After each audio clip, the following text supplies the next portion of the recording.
Olá, turma! Hoje nossa aula é sobre a Mesopotâmia. As civilizações mesopotâmicas, como o próprio nome indica, desenvolveram-se na região conhecida como Mesopotâmia, que hoje é o atual Iraque, no Oriente Médio. Gente, o nome Mesopotâmia significa região entre rios, ou seja, terra entre rios. Isso porque a Mesopotâmia era uma estreita faixa de terra situada entre os rios Tigres e Eufrates. Gente, essa região inserida no que se convencionou denominar crescente fértil é uma área de terras férteis que vai da Mesopotâmia ao vale do rio Nilo, no Egito. Olha, a gente vê aqui a Mesopotâmia, né? Com esses rios, entre os rios Tigres e Eufrates. Aqui mais abaixo nós vemos o Egito, né? Com o rio Nilo. Por que são regiões de crescente fértil, gente? Porque eram regiões que as terras eram férteis. As civilizações sempre vão surgir perto de um rio, porque facilita a sua sobrevivência.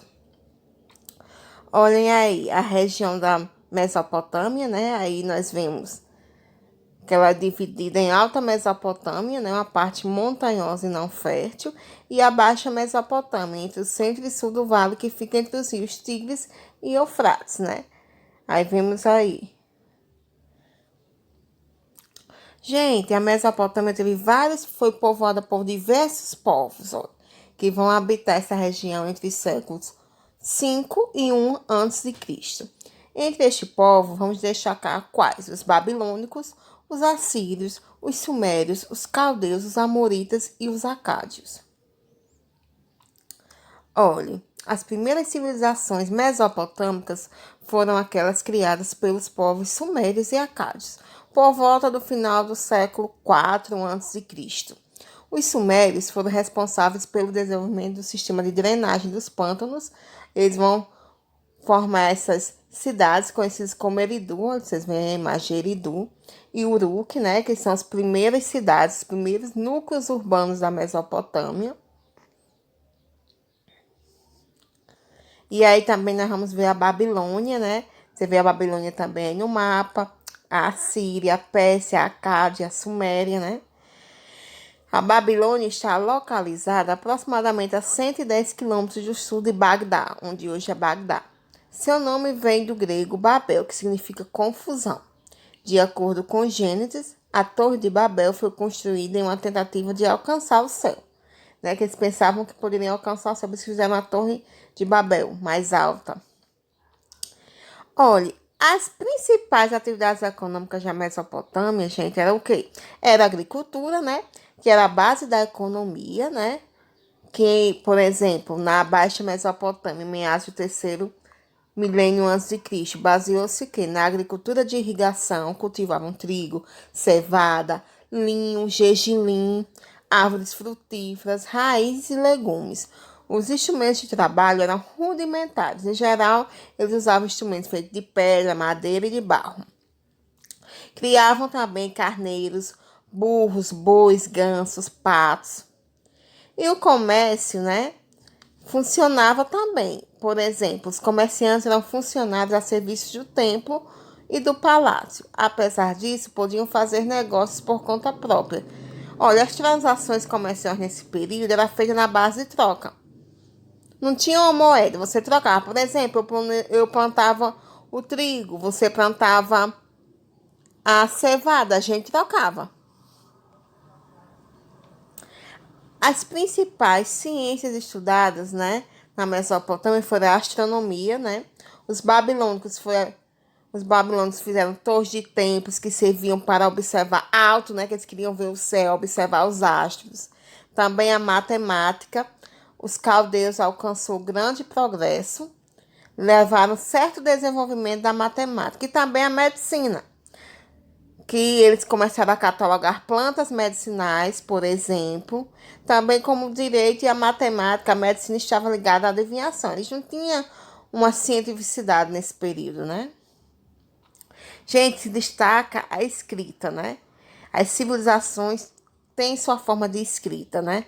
E a Mesopotâmia vai ter uma escrita cuneiforme. Por que cuneiforme? Porque era feito com a cunha em tábuas de argila.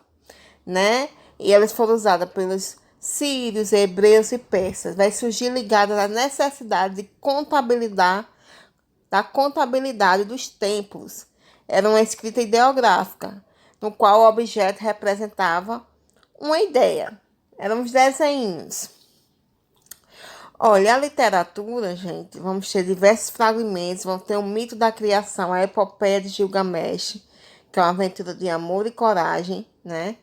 Cujo objetivo era obter a imortalidade, ser uma pessoa imortal.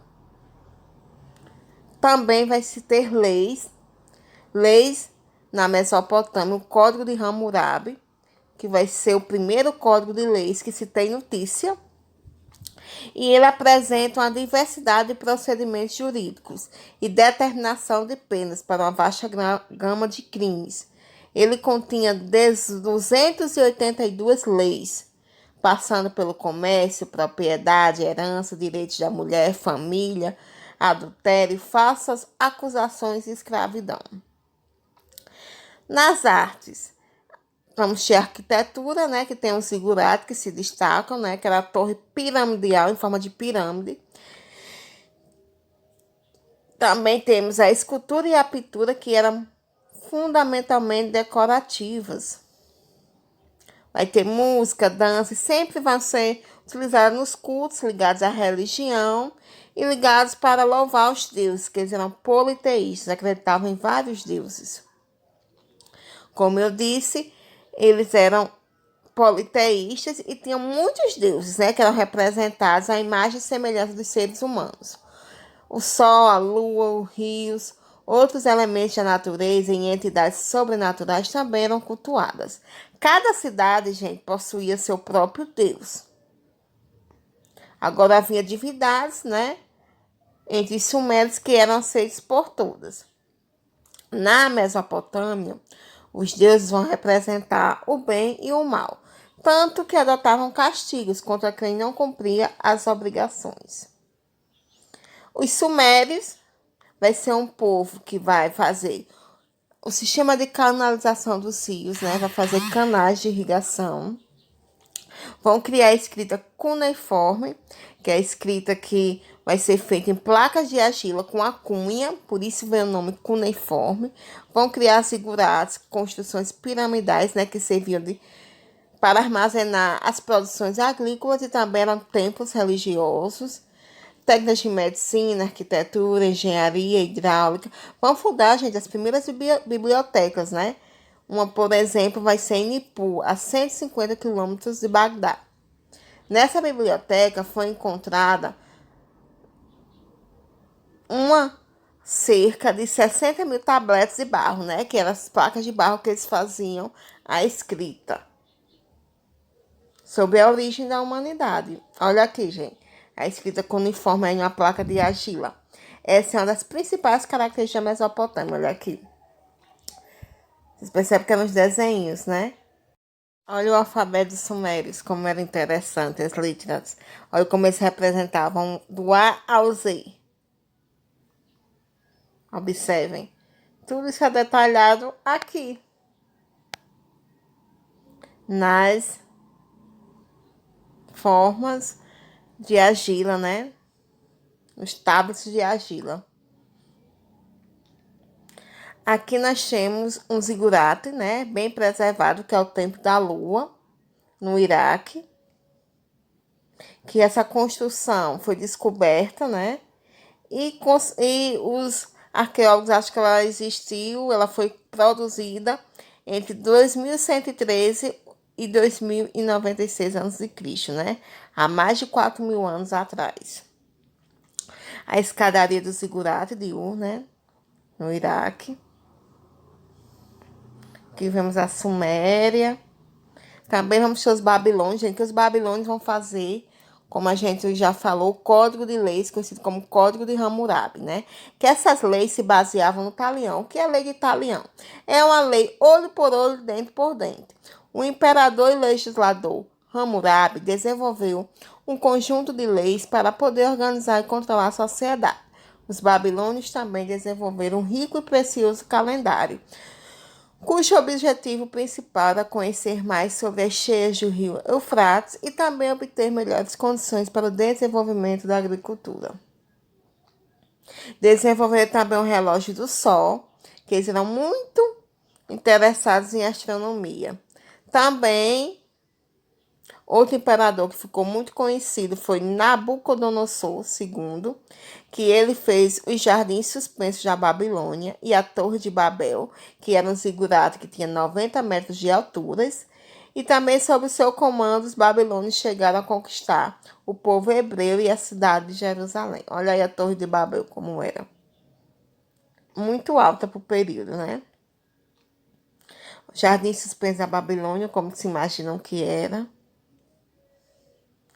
E então esse código de Hammurabi, gente, era em favor da classe superior. A maior parte dos artigos dão a entender que somente os mais ricos e os mais abastados tinham direitos, pois frequentemente lemos a palavra avilum e não qualquer expressão mais genérica, que demonstraria imparcialidade. Olha, por exemplo, se um avilum alugou só o carro, dará 4 intu, que era forma de pagar, 4 intu de grão por dia. E era um código que não tratava todos por iguais, pois se assim fosse, qual a necessidade de se especificar qual a classe, né? Era um código que diferenciava as classes. É uma lei ou pena de talião, que é o ponto principal e fundamental para o Código de Hammurabi. A despeito que muitos pensam, talião não é um nome próprio, é um termo que vem do latim, que significa como tal, idêntico. Daí temos a pena que se baseia na justa reciprocidade do que você fez. É a lei olho por olho, dente por dente. Como assim? Por exemplo, se você roubava uma coisa, eles cortavam um braço, roubava de novo, cortavam outro braço, eles puniam de acordo com o seu crime. Também temos os assírios que vão se destacar na organização cultural militar, né? Eles vão fazer várias coisas sobre guerra, que para eles era a principal forma de poder e desenvolver a sociedade, eram povos guerreiros. Eram cruéis, fizeram várias revoltas, espalharam medo entre diversos povos.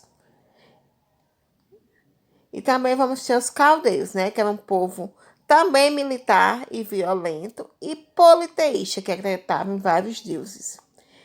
E também os acádios, né? Que vão construir várias cidades, né? A arte acadiana contemplava os deuses e os animais.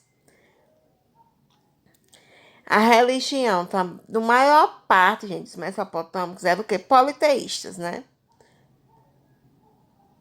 Olha, curioso notar que mesmo após a morte do rei, ele era cultuado como um deus. Assim, os acádios acreditavam que o rei era um representante direto dos deuses. Os acádios acreditavam nisso. O rei era a figura que controlava a maior parte dos assuntos jurídicos e políticos do império. A base da economia da Acádia era a agricultura, favorecida pelas cheias dos rios Tigres e Eufrates, na qual enriquecia o solo da religião. Também vamos ter os amoritas, né, que vão erguer a cidade da Babilônia, que era o principal centro comercial mesopotâmico. Também esse povo se destacou foi Hammurabi, né, que foi responsável pelo grande avanço no setor agricultor e nas leis que a gente já viu. E o Estado era centralizado na mão da monarquia, né? Vários deuses, aqui é o deus Marduk. E essa é a nossa aula de hoje, gente. Espero que vocês tenham gostado e até a próxima aula.